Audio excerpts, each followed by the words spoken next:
And it's going. Good morning, ladies and gentlemen. It's I Love Babylon, live from the town of Babylon, New York, and specifically today from the village of Lindenhurst. It's I Love Babylon, and my special guest today is Mayor Mike Lavorata, who is the mayor of Lindenhurst Village. Good morning, Mayor Mike. How are you? Good morning, Your Honor.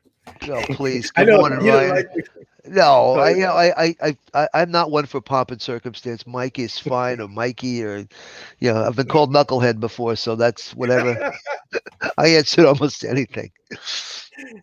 How long have you been mayor of the village?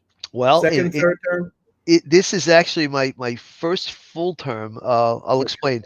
I was appointed on I think it was February 28th of 2017, so I'm a couple of weeks short of 4 years.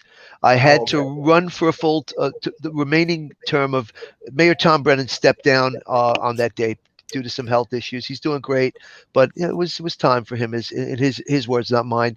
He served Okay. 11 years, so Tom was I think it was 2004 to 27. Yeah, 13 years. I'm sorry. It was 13 years as mayor.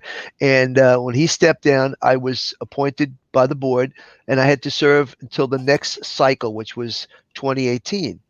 So I Okay. ran for mayor that year in 2018 to fulfill the remaining 2 years of Tom's term. So, and then again this year in 2020, this is my first quote 4 year term. So Okay. effectively, I'm a year into my fourth term, my first full term, my second elected term, but again, one finishing the previous term. And because of the pandemic, the election, which was supposed to be held in March, wasn't held till September. So I was a kind of a holdover. So I was kind of a man without a country, or the village was a village without we were all kind of held over, and Okay. with all that went on, everybody was very understandable. They understood everything, but we never let the pandemic or any of that slow us down from what our jobs are. Our jobs continue on a daily basis. Yeah. Yeah. Well, that's definitely one of the things I'm going to have, or definitely want to talk about to some extent. Sure. How has the pandemic affected Mhm. Lindenhurst in and of itself, and then in general, like how have you decided to combat that? Because obviously we've all had to make adjustments, but then on top of that, it's got to have been a major challenge. What were the biggest challenges you had over the last year? Well, the biggest challenge was we had started in the throes of a very incredible revitalization, and that started, pretty much. It started before I was in office. I mean, we really started this in drips and drabs as far back as 2001 when Mayor Disler had the downtown we had bricking added to the sidewalks, and she had at the time Congressman Rick Lazio and then Congressman Steve Israel helped us get those decorative light lamps. She also helped create. She created the park on the corner. It was really her project to get the gazebo park area set up. So that was the first step prior to any business improvement that we started under Mayor Brennan in 2005. We started a business improvement district, and that's what kind of took it's a little in drips and drabs. Again, we started to move forward, but with certain economic issues and things, we know what happened in 2001 with 9/11. We also know what happened in 2007. So each time we got hit, we kind of came back.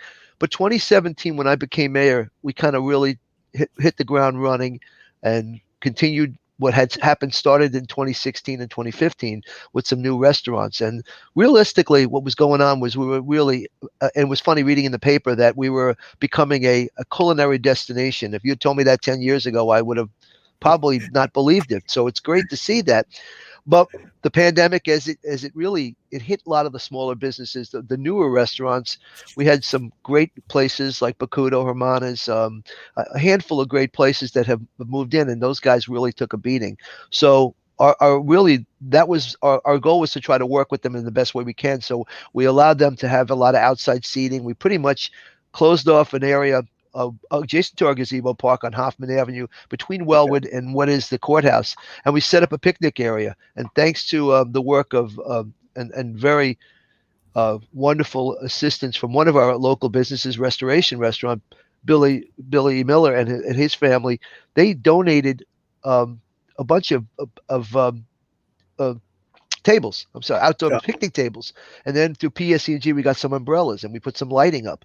But it was just so that people would have a picnic area. Now, the great thing about it is Restoration was doing this to help other restaurants. Now, what business would do that? In many other cases, they're trying to put other people out of business, and that's not the way it works here. So No. everybody did what they could to set up those kind of outdoor seating. We allowed people on the sidewalks, and we had some really cool nights where the weather was beautiful, and people would. It was like a New York City scene where you had all the restaurants, people outside having an adult beverage. Yes. Not that I ever partake in any of that, of Oh, course. if you say But so. yeah, no, and I will tell you that we've had some really nice nights. So that was it. And then, of course, as the winter months came, it became a lot more difficult to have them. But we let them stay out there as long as they were able to do it. And that was probably the biggest problem. It was the businesses. It also slowed down the Tritech project, which is it's called the Well. It's the apartments that are being built across from the train station, which is a beautiful project.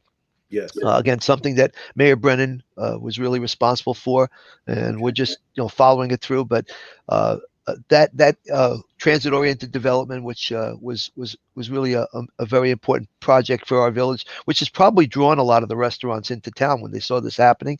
We also have the Sands Brewery came down from Northport, and they took our old CVS building on Wellwood Avenue, right across from Legislator McCaffrey's office. How coincidentally and convenient for him. Right. But we have so a lot of these guys were really slowed up, but their resilience is amazing. And I always say Lindenhurst is kind of an interesting place because we always talk about Lindy Pride. Well, even our businesses have Lindy Pride. Everybody works together and we help each other out. Businesses helping businesses, something again you don't see in a lot of places. We're very community oriented, but that was the biggest hit. And then what we've tried to do is we continued to have our concert series. We had to limit it to 25 people, 50 people, whatever it was in the park area, and keep it limited in the other areas so that we had some drive-through movies. So we tried to continue some of the cultural events that had been going on every year. Right. And it was difficult to do that. Last summer. Yes, sir. Yeah, that was in this recent summer. So we had a concert series from, I think we started a little bit later this year because of the pandemic. We started in July. We continued till late September till it was getting kind of cold out there. I know I was playing a show at one of the bands, and I remember we had to retune our guitars every couple of minutes because it got so cold at the metal of the strings. You couldn't, on a nice warm summer night, you don't have to worry about that. But as it gets colder, man, you got to retune a lot. Otherwise, we were starting to sound like a Grateful Dead warm-up session. Now, are we going to talk about that? Are we going to talk about the fact that you play guitar for the Grateful Dead? I know you're not going to get on here and do me a little rendition, but where did you learn to play? Well, first of all, where did you grow up? Where are you from Lindenhurst specifically? No. Or are you from? Okay. I will give you the Reader's Digest version. I was born in 1958 in Westchester Square Hospital in the Bronx. So I'm actually that's why my father forced me to be a Yankee fan, which I'm a diehard Yankee fan. We laughed because my dad named me Michael, thinking he named me after Mickey Mantle because he thought Mickey's name was Michael, but it was Mickey Charles. But listen, he went to his grave, my father, thinking he named me after Mickey Mantle. So that was number 7 was his guy. So I moved out here at 12, moved to Deer Park, and spent my teen years until I got married. When Helen and I got married in 1982, we lived for a couple of years in Hop Hog, and then we moved to Lindenhurst in 1984. We were only going to stay a couple of years. We bought what we thought was the starter home, and this home has now been my home. I'm sitting in my office 36 and a half years later. Unfortunately, a lot of people know that Helen unfortunately succumbed to a cancer a year and a half ago.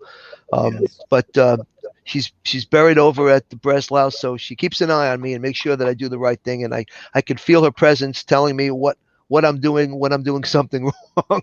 I can almost feel the. And my dad is also buried at Breslau near her, so I laugh that when I do something wrong, the ground kind of shakes, and I kind of get an impression that they're either upset with me or whatever.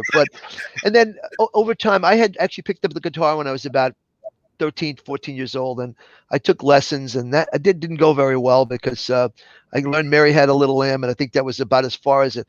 And when you want to play rock and roll and you're a kid, you're like, oh, I want to learn how to play Led Zeppelin. Well, I guess I was never. I'm not that good. I'm an adequate. I can hold my own, but most of it's rhythm. I don't play a lot of leads, but I do love to play, and I get to jam with a lot of the bands locally, and yeah, everything from the Grateful Dead. I've been lucky enough to do some Beatles stuff. We did some. We did. I actually got lucky. Did a couple. I also love alternative rock, which for a guy going to be 63, people laughed at. We played. No. I played with the band Riddler, one of our guys here, Frankie Curry and the DPW in Lindenhurst. Got an awesome band. They do a lot of that. They Black Sabbath and Alice in Chains and the harder stuff that I like. And I got to jam with them and do some Alice in Chains, which was really cool. And one of the kids in the audience was like stunned that a guy my age even knew who the band was, let alone liked them.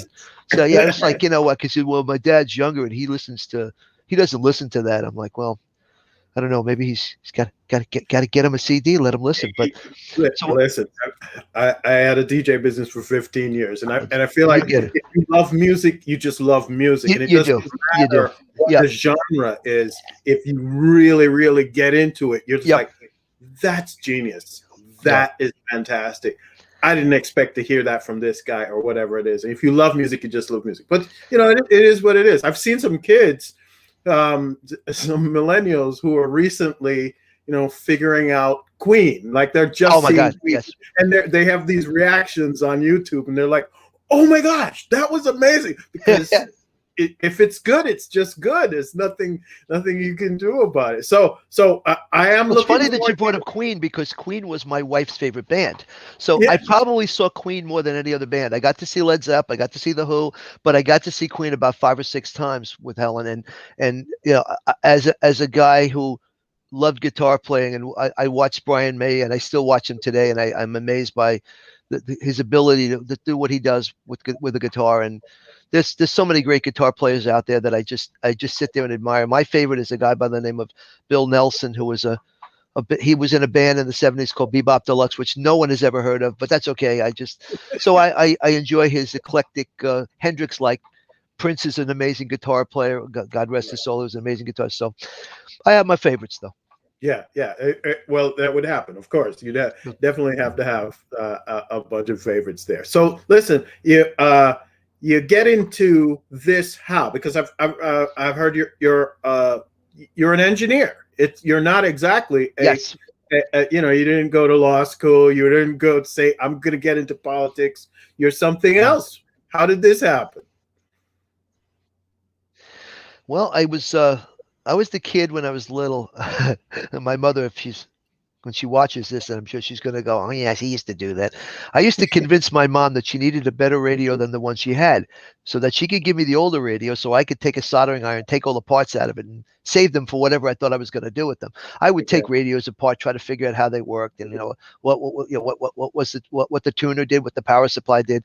So as I got older, so electronics was what I wanted to do, and wound up going to school at Farmingdale for 2 years, got a degree in electronic technology, only to find out that those credits were not transferable for an engineering school. So I had to go back, take the next program there for another 2 years at night, and went on to New York Tech for my bachelor's degree. And so I went to school from literally 1979 to 1987 every summer. Thank God I had a patient wife who was, even the year we got married in 82, I took chemistry. 2 courses of chemistry, crash course in the summertime before we got married, and aced the first one and did okay in the second, which was stunning in and of itself. But I got my degree. I have a Bachelor of Science in Electrical Engineering from New York Tech, and All right, so good. And then so somebody says to you, "Hey, Mike, why don't you just be our mayor?" No, that's not what happened. What really happened was in 2000, actually 1996, I was asked to screen for a trustee position with my then friend. She's still my friend, but unfortunately, I should say my friend Roy Matheson, who was running for mayor, and then my friend Linda Dissler, who became mayor after Roy. So it was supposed to be Linda and I for trustee and Roy for mayor. But the chairman at the time said, "Listen, Mike, I have somebody else I really want to run." So I backed off. So he said, 2000, you'll get the next opening will be yours. Well, there was an opening in 2000, and I ran and I lost. I lost to a guy who's become a good friend of mine today. But it was funny because I was the only casualty of the ticket. So I kind of figured that was it. 2004, Linda decided not to run. Tom Brennan ran for mayor, and they asked me to run as a trustee. And I said, "Are you sure you want me to do this again? I didn't do so well the last time.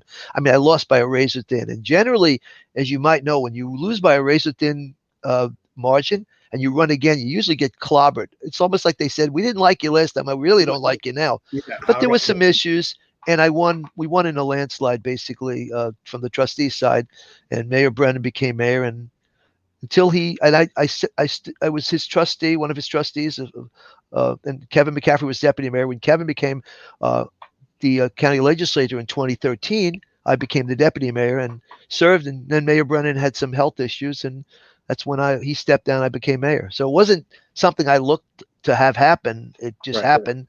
But I had a lot of great people around me. From the previous administrations all the way up to the folks, I served with Mayors Kinley and Matheson, as I said, Mayor Disler, and then under Tom as an elected official. But I was on the planning board and zoning board for the previous mayors, and I've been lucky enough to work with a lot of great people, and including the friends I have on the town board and our mayors in Amityville and Babylon. We've always been together as teams, and they've always supported me and helped me in what I've done. So, and especially now when you're mayor, you don't know everything. You think you know stuff, but you don't know. Well, In fact, everything. what do they say? And of course, exactly everything. What they say, the only thing constant is change. Well, that's a fact. And the other thing too is to know you don't know everything is the most important thing, because if you think you know everything, you're in trouble.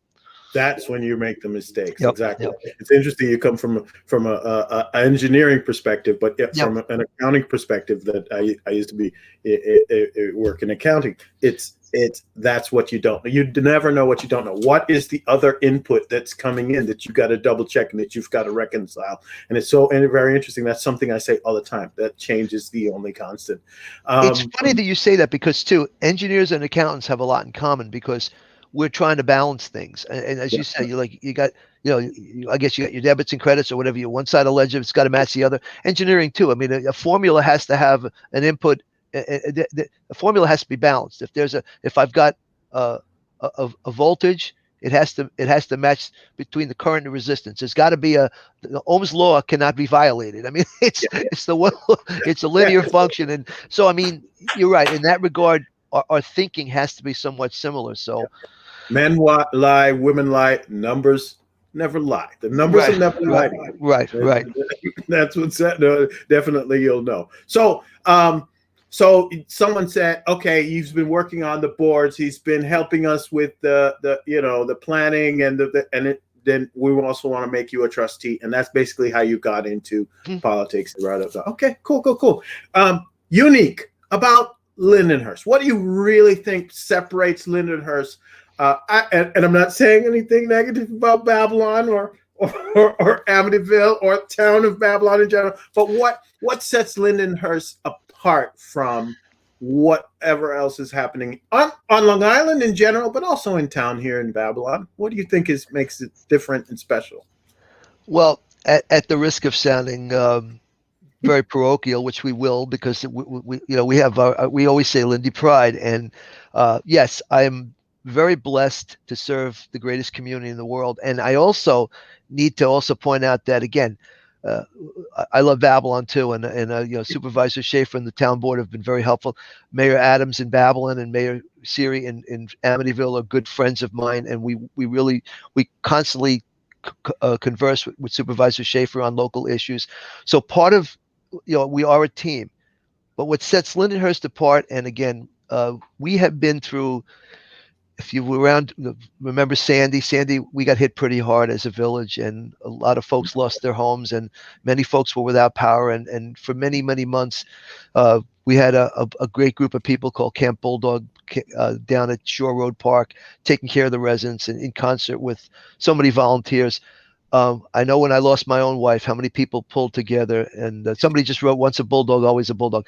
As a Deer Park Falcon who traded his wings in for bulldog, I would consider myself a bulldog forever. I don't consider myself a falcon any longer, because I've been here so long. And again, there's a classic example. People just rise to the occasion. There's no such thing as a family in need without other folks around here offering to help. It's just amazing. You just see it all the time. Even recently, we've had some illnesses. People have passed away, unfortunately, due to COVID. And some folks just happen to, someone loses a child, God, the worst thing that anyone could ever go through, and yet people pull through and help these families. It's just amazing. And as the mayor, I sit and I watch this stuff, and it brings tears to my eyes when I see how wonderful and how close everyone is. It is truly an amazing community. I think the term village may be because we're a municipality as a village, but there's nothing like a community of Lindenhurst. It's the most amazing community you could ever live in, and that's why 36 years later, after saying I was going to be here 2 years, I'm still here and plan on staying here for the rest of my, as long as I can walk out on my own property. I'm going to be here. Oh, good, good. Now, I did get at least one question. Someone was Sure. asking about the revitalization of Lindenhurst. And specifically, they were asking about a couple of storefronts that they thought were open. And before you answer, I'm going to say this. People, when we're talking about buy local and take care of local, if you are not supporting those businesses that are on those main streets that are in each one, and you can go down through the list of all the villages and the areas that we have. It's generally Deer Park Avenue for North Babylon. Where is it in Lindenhurst? What's that name of that street that goes straight down the middle? We have Wellwood Avenue right down, and we've also got some. Yeah, Wellwood is our main thoroughfare. Listen, if you're not supporting those local mom and pop shops, that is the kind of thing that is going to happen. But I know you've got a plan for that. So how are you dealing with some of the situations that you have there where you have lost one or two local businesses and have some empty storefronts? Well, one of the great things is that as we seem to lose a business, we seem to have when we've had that issue. For example, one of our salons closed down recently, and they've decided the gentleman wanted to retire. Yeah. Another salon has come in its place, and we also have. But I'm just going to address the stores. I think particularly there's a group of stores, and I assume it's the 4 stores between. I guess it would be between the 7-Eleven on Wellwood Avenue, and I want to say there's another strip of stores where there's a Chinese restaurant, Doggy Doos and whatnot over there. There's 4 stores there. We've been negotiating with the owner. They've been trying to finally get some stuff done there. I know there's some issues as far as I don't know whether it's some family issues with the specifics of who is going to do the work, but I understand they've opened up to some ideas, and our administration and some of my my deputy administrator particularly has been speaking to them about the kind of businesses they're looking to bring in, and I suspect that's going to happen in the near future. The only other 2 places that are empty is obviously we know about the bank building, which was supposed to be the original place, which kind of started the whole thing rolling because it was going to be a restaurant. But we have some interest, and we have some. I can't really speak too much, but I will say that a very well-known company is very much. If they haven't purchased it already, it's imminent, and that will become a restaurant sooner than maybe people thought. So that's a great thing. And again, that pretty much we have. Other than those 6 stores, I can't think of every. I think we have full vacancy. No vacancies other than those 6 stores that I can think of. And again, the 4 in one area kind of stands out, but the other 2 are again are going to be taken over real soon. So we have pretty much a full capacity, and that's a great thing because we've also got a couple of new places that opened up. I think Sobel opened up on Hoffman Avenue. It's a acai bowl, if I could pronounce it. My daughter has to correct me because I never it's a millennial thing. I call it acai. I just that whole thing. Right. That bold thing.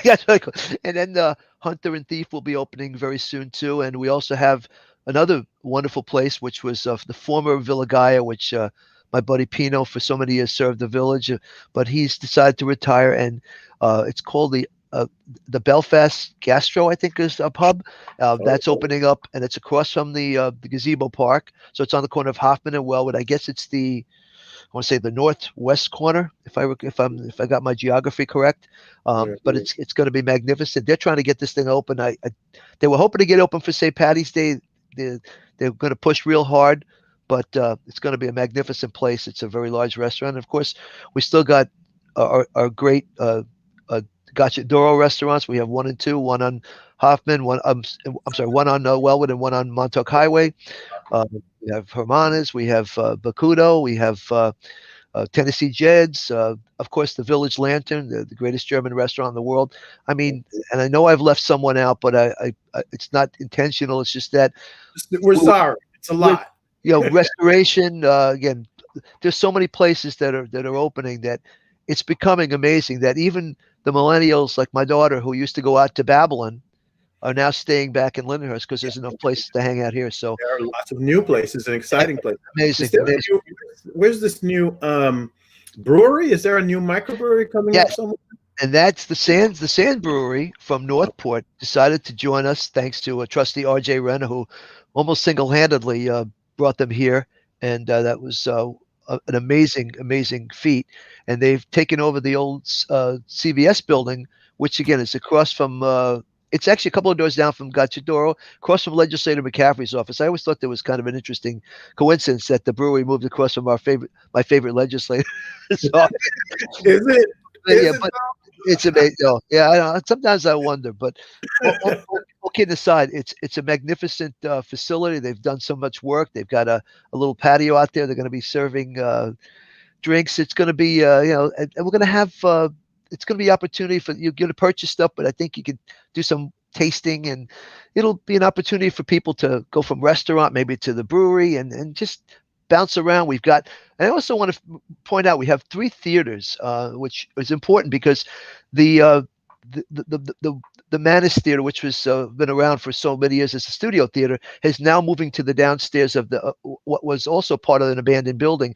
When one of our other stores, when Renata's finally, when Donna from Renata's decided to go retire and basically just do an online business, so that is now expanded the theater. We have the South Shore Theater a couple of doors down, and we also have the Babylon Arts Council, BACA, and I know that's up, and I know the president of BACA, Sean Cullinane, has had some great projects and great uh, shows coming in there. They've been doing a lot of great things there, and unfortunately with the pandemic, is again that slowed down a lot of these places. But I know that the Babylon Arts Council has really done a tremendous job pushing for cultural arts in our village, and I think it's affected the other two theaters as a result of it because they've shown that we can bring those kind of programs and the people are going to come to Lindenhurst and go to BACA and enjoy it. So, and kudos to Marianne Weckerly, our deputy mayor, who's also on the Babylon Arts Council board, Alice Cromedy. We've got so many people who do so much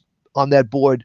And again, I'm probably going to leave someone out if I didn't, but I wanted to let the people know that these folks have been in the forefront for the longest time talking about cultural arts and trying to make sure that we continue to have those kind of programs. And there's also programs for the kids. They have little art festivals, or they do drawings, and they have little shows. Again, with the pandemic, it's been kind of difficult, but I suspect if 2021 moves the way we expect it to, we'll be able to see that again in all three theaters, and we'll have some great projects and programs and some great shows. That's one of the things I've missed, being able to see those in the calendar. I have an events calendar on Babylon, and right now I pretty much took a break from it because I said I want to send people out to something that they may go and get sick at. So, Absolutely. even my attorney said to me, listen, it may not be the thing to do to promote these events if they are not online. So, but I look so forward to see them doing plays that I learned about in college, or that I learned, Absolutely. obscure things that people no longer go for anymore because it's not fashionable, but Right. present points of view that we've had, and like amazing pieces of what was the one they were doing the other day? Oh man, right before this all started, I can't remember specifically, but it was. I enjoy the fact that South Shore Theater is there because it's an alternative to going and see the big blockbusters or going to a concert. It's something that's done here, and these people are very, very proud and work very hard at putting on these really great shows. So, Well, I gotta do a plug for that because it's funny you say that because there was Mrs. Cratchit's Oh my goodness. I want to say it wasn't Alcoholic Christmas, but it was Mrs. Kravitz. I forgot that one of the stars was my secretary, Katie Schrader, who is an amazing talent, who is also in a film called The Mark with another good friend of ours, Jerry Ferretti, who's the producer. He actually is the producer and star of the film. So it was mostly shot in Lindenhurst, and Katie is the love interest in that movie. So she's terrific. She's been in a lot of those plays. So and again, we got to see her in a very comedic role. It was very funny last year. Her son got to play one of the kids in the play as well. So, yeah, a lot of the local artists and the local talent gets to participate in these things, and and that's why the South Shore Theater, Deb they do a great job over there. And yeah, Yeah. it was a shame this last year not having to be able to do that.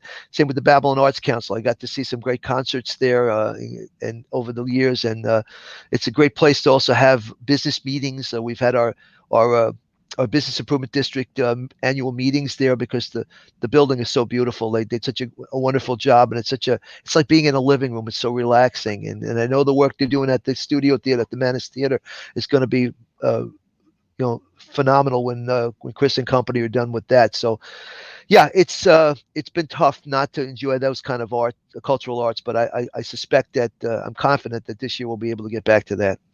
All right. Anything big that's coming this year? What's happening? What's big that's coming this year that I need to know about? That I need to or you need to let everybody know about that's coming Well, in the summer or even this spring?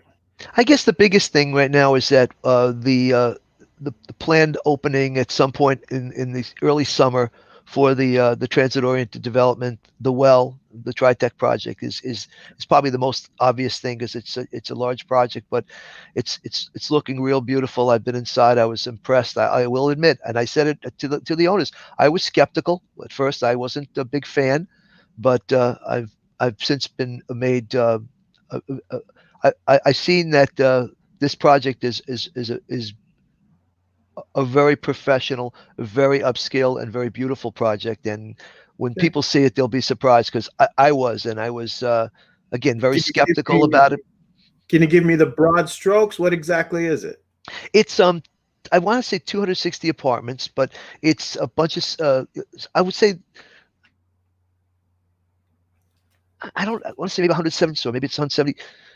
It's broken up. This studio, single bedroom rather, two bedrooms and a couple of threes. Okay. But there are very few 2 and 3 bedroom apartments. But most of them are.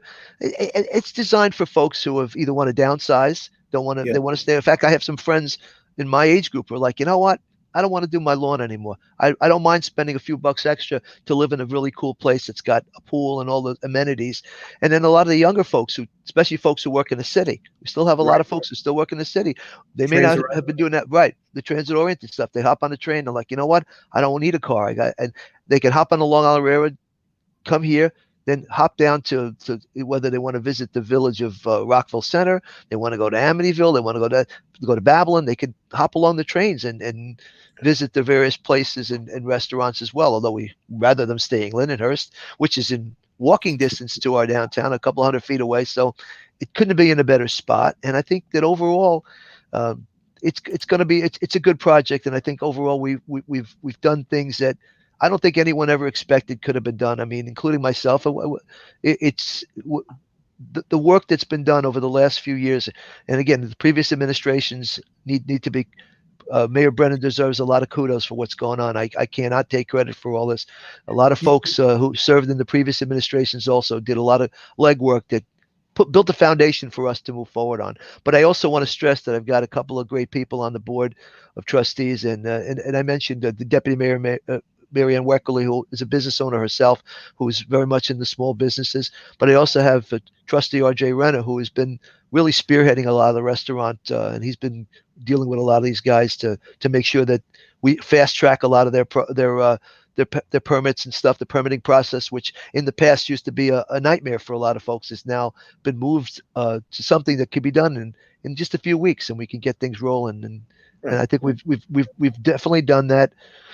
And again, we want to get back to some cultural stuff. We want to have some more concerts. Not that the mayor has to be in them, although it's nice when he's invited to That'll be play. nice but but invite. I'm just just saying, just throwing it out there. We all certainly enjoy hanging out and playing some guitar and watching some great music, and of course, we'd like to have some more of those movies for the kids. And so we got some good plans for the summertime. Our patio, our outside patio, as I call it, next to the gazebo park, our picnic area will be there for anyone who wants to just enjoy themselves and just sit there on a nice day and just hang out and just enjoy the beautiful weather as we get towards the warmer Uh, months. I'm looking forward to the new flavors. I'm looking forward to being able to come out and hang out. I've always swung by when you've had that it's like a fair right south of the corner of the village square. Like you always have that big fair that's Yes, there. the Oktoberfest. Yeah, Another thing that we were unfortunate this year because of the pandemic that we couldn't have, but I suspect next year. And it's funny you should bring that one up, Brian, because that's something that's a mainstay for Lindenhurst, and it was a German village for many years. It was settled in 1870 as Breslau and incorporated in 1923 as a village of Lyndhurst. We always laugh because where they come up with a Sicilian mayor, but that was another story. We joked about that. But um, our Oktoberfest is one of our really fun days, and you get to hear the Oompa bands, the greatest. Oh my God, the food is phenomenal. I mean, what's better than a sauerbraten with sauerkraut and a beer on a wonderful October day with people carrying little TVs watching football games and stuff. It's just another great community effort affair. And we also have a Spring Fest in May, which we also kind of kick off the summer months with. But the Oktoberfest is truly one of the great uh, annual events, and we hope to have that back again this year. So yeah, yeah. I'm hoping to be able to come and see it. The idea would be to go out and have that fun again. But yes, I'm really excited about your new restaurants and your new flavors that are thank there, you. and so I'm hopefully we can all get out and see that. Thank you so very much for taking the time out of your day to do this with me today. It was an honor and a pleasure, and I thank you so much for giving me an opportunity to talk about the great village of Lindenhurst and all the great things that are happening. And again, I want to thank the people of the village of Lyndhurst for really their support, because we always joked about we wanted to turn around the downtown, and with their support of this administration, they allowed us to do it. And of course, without my team and without the folks on the village board and the administrators in the office and all the folks, the DPW guys who keep the place clean every day and do all that hard work and have to plow the snow when it's terrible, like we've had the last few days. But in the summertime, they're the reason that the village sparkles, and they do such a great job with our highway department as well. So I can't be prouder of the team and the folks that have worked with us. And I also want to do one other shout out to Mayor Paul Pontieri of Patchogue, who is, I always call my Uncle Paulie. He's been a real inspiration, along with Supervisor Schaefer and Mayors Okay. Ralph Scordino, who unfortunately we lost a few weeks ago. Ralph was another inspiration to me, and Mayor Dennis Seary, my buddy in Amityville, and Mayor Adams, who took Ralph's spot in Babylon. We really do work together, and we share ideas, and we have a Yes. great relationship. So I want to thank them all for their support as well, because we couldn't, we're all in this together. And thank Yeah. you, Ryan, for having me today. I think that's one of the big things that I love about the town too. I don't feel as if I've only lived here for 12 years, but I do, that's why I started this whole I love Babylon thing. I think a lot of people take what we have here for granted because maybe they've born here, or they lived here, or they've been here for a long time. If you've lived in other places, or if you've lived in other countries even, and then you find yourself here, you understand how much different it can be. Even maybe just looking at the political situation in other areas, we just do not have the kind of drama and nonsense that I see just to the east of us, or just to the west or the north of us, or definitely down in out Washington D.C. or wherever it is. We just don't have that kind of drama. People here are generally, they say all politics is local. People here are generally trying to do something good for their neighbors, Absolutely. for the people who work here. Yeah, and It's funny. I'm happy that you do it together too. I'm Well, very it's proud. funny. Council McSweeney, Terry, and I always joke, and we always say that if Washington D.C. learned what we learned in Babylon in our area, maybe they get a few things done down there, and there wouldn't be the animosity. No, we were, a lot of us are friends before, and sometimes you have to. There's a political race, and you have to take sides. We understand it's the nature of the beast. But then when it's over, you shake hands and you go out and have a beer together. You don't make it personal, and that's something that I've never done. I don't believe in making it personal. I think that the most important thing is representing the people. And listen, I joke. People say, What does the mayor make in Lindenhurst?" The mayor's salary is 13,000 a year. It ain't like we're making a lot of money doing what we do, and that goes for any one of us. And I know even the supervisor, for the amount of money that he makes, none of us are making a killing doing this. So you ain't doing it because you're getting rich. That's for doggone sure. So anyone who thinks that, you have to have a love of your community. You couldn't possibly do this unless you had some And concern and you wanted to do the right thing. And I wish everybody had that attitude, but I think we're lucky that we have that around here. and that's the perfect note to end on. Thank you so very Thank much. you. God bless you and have a great day. All right, you have a great day. Have a great day, ladies and gentlemen. So you have a great day. I hope you enjoyed this conversation. And if you'd like to check out I Love Babylon on the either the group I Love Babylon Unlimited or on the actual page, this is there for you to watch. Again, have a great day. Thank you so much, Mayor. Thank you, sir, Ryan. Take care. Be well.